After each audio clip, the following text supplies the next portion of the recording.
शुरुआत सबसे पहले रामराज कश्यप जी आपसे करना चाहूंगी और आपसे जानना चाहूंगी कि आखिर क्या मांगे हैं जिसको लेकर लगातार रसोइया संघ प्रदर्शन कर रहा है।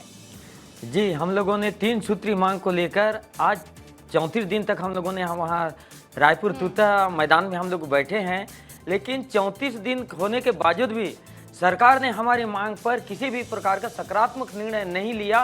इसलिए हम लोगों ने 29 तारीख को एक विशाल रैली के माध्यम से मुख्यमंत्री निवास घेराव के लिए हम लोगों ने निकले थे, लेकिन जो सामने में रेलवे फाटक है वहाँ पर पुलिस ने बैरिकेड लगाकर हम लोगों को वहां रोका गया और रोकने के बाद हम लोगों ने शांतिपूर्ण रोड में बैठकर अपनी मांग को मनवाने का कोशिश किया, निवेदन किया और जो सामने आला अधिकारी तहसीलदार जी को हमने उससे निवेदन किया कि उच्च अधिकारी आए ताकि हमारी मांग को सुने और माननीय मुख्यमंत्री जी के पास में हमारी मांग को वहां तक पहुंचाए, या तो माननीय मुख्यमंत्री जी के साथ में हम लोगों का चर्चा कराए, ये बोलकर हम लोगों ने वहां उनसे निवेदन किया। लेकिन किसी भी अधिकारी कर्मचारी हम लोगों की बात को नहीं सुने, इसलिए हम लोगों ने वहां धरना रैली के माध्यम से वहां पर बैठे और शांतिपूर्ण से अपनी मांग को रखे थे। लेकिन जो झूठा आरोप हमारे ऊपर में लगाया गया है पुलिस अधिकारी के द्वारा कि रसोइया संघ के द्वारा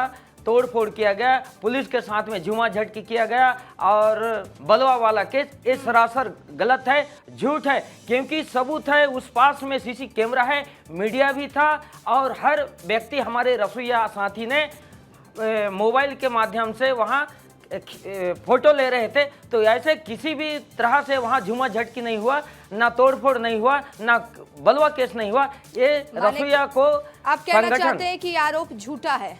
आरोप झूठा है। रसोइया का हड़ताल को कमजोर करने के लिए, रसोइया की मांग को अनसुनी करने के लिए सरकार साजिश कर रहा है। ठीक है, ईश्वरी साहू जी, क्या है आपका पक्ष? क्योंकि रामराज जी कह रहे हैं कि हम लोगों पर झूठा आरोप लगाया जा रहा, सीसीटीवी खंगाल लीजिए ना अगर दिक्कत है तो। हाँ, तो ये सच बात है मैम कि हमन हाँ रैली निकाले हैं ना, रैली निकाल के शांतिपूर्वक से जाके ओकरा बैठे हैं, हमन कोई झुपा झटी कोई चीज कहीं चीज बैरिकेड को हाथ नहीं लगाना। सरासर सरकार हमारे ऊपर झूठा केस लगा थी। क्या चाहती हैं आप, क्या मांगे सरकार से आपकी? कलेक्टर दर, सिर्फ हमार मांग है कलेक्टर दर। हम लोग कलेक्टर दर दे दी, अभी दे दी तो हम कल चले जाबो। ठीक है, नितिन भंसाली जी भी हमारे साथ कांग्रेस पार्टी का पक्ष रखने के लिए। नितिन भंसाली जी, 34 दिन से ज्यादा का वक्त बीत चुका है जब से रसोइया संघ तूता धरना स्थल पर धरना दे रहा है और बस यही कह रहा है कि हमारी जो 3 सूत्री मांगे उसे पूरा कर दीजिए। लेकिन उसके बाद जिस तरीके से इस पर राजनीति भी हो रही है, रसोइया संघ पर आरोप भी लग रहा है, कैसे देख रहे हैं आप इसको?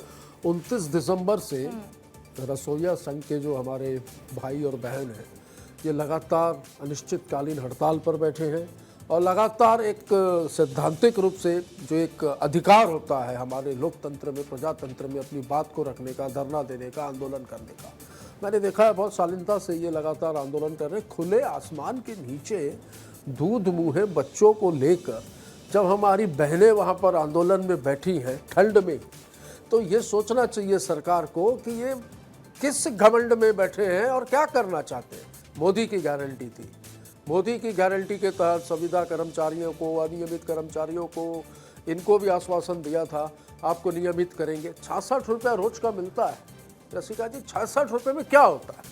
2000 रुपये महीना हुआ और उसमें ऐसा है, अभी जानकारी मिली है कुछ दिन पहले कि 2 रसोइये जो हैं, 2 हमारी बहनें, वो इस आंदोलन की वजह से उनकी मृत्यु हो गई। जानबूझकर धरना स्थल पर स्वास्थ्य सुविधाएं, पेयजल, शौचालय की सुविधाएं वहां से हटा दी गई हैं ताकि ये खुद ही त्रस्त होकर, परेशान होकर वहां आंदोलन से हट जाए।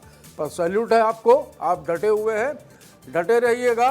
कांग्रेस पार्टी पूरी तरह से आप लोगों के साथ खड़ी है और बिल्कुल कोई डरने की जरूरत नहीं है। ये जो आप लोगों के खिलाफ आज आंदोलन करते समय जो FIR हुई है, मुझे जानकारी मिली 400 से 500 लोगों के खिलाफ बलवा और न जाने कौन कौन से आपराधिक मामलों के तहत FIR की गई है, तो बिल्कुल चिंता करने की जरूरत नहीं है।